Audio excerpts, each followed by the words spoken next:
Yuval Noah Harari. Nexus. Kratka povijest informacijskih mreža, od kamenog doba do umjetne inteligencije. S engleskog prevela Iva Ušćumlić.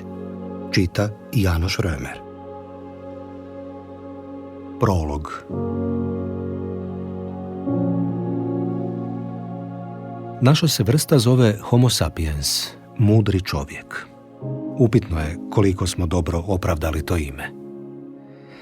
Tijekom posljednjih 100.000 godina mi sapiensi svakako smo stekli ogromnu moć.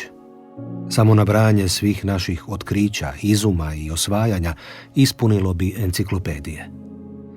No moć ne znači mudrost, pa je nakon 100.000 godina otkrića, izuma i osvajanja čovječanstvo samo sebe gurnulo u egzistencijalnu krizu. Na rubu smo ekološkog kolapsa uzrokovanog zloupotrebom vlastite moći.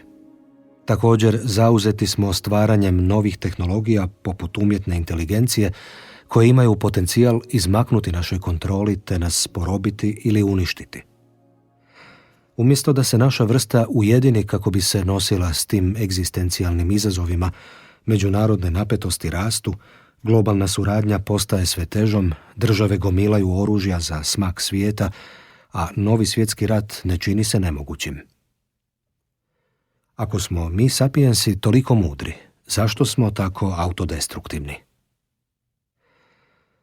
Na dubljoj razini, iako smo akumulirali toliko informacija o svemu, od molekula DNK do udaljenih galaksija, čini se da nam sve te informacije nisu dale odgovore na velika životna pitanja. Tko smo mi? Čemu bismo trebali stremiti? Što je dobar život i kako bismo ga trebali živjeti? Unatoč ogromnim količinama informacija koje su nam na raspolaganju, jednako smo podložni fantaziji i zabludi kao i naši drevni preci.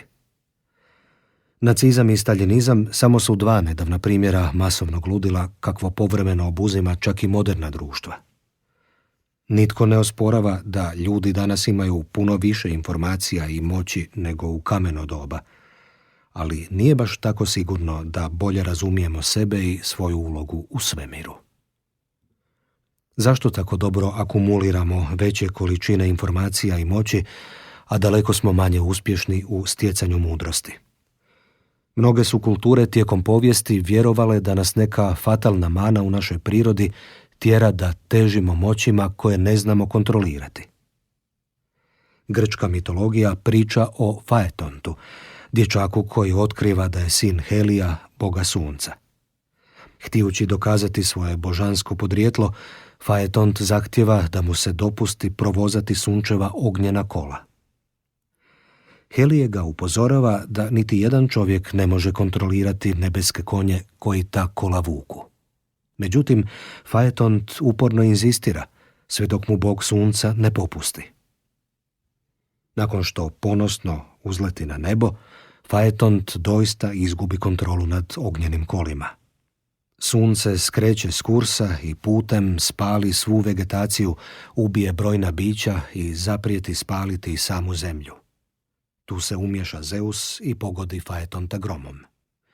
Uobraženi čovjek pada s neba poput padajuće zvijezde i sam u plamenu. Bogovi ponovno uspostavljaju kontrolu nad nebom i spašavaju svijet. Buk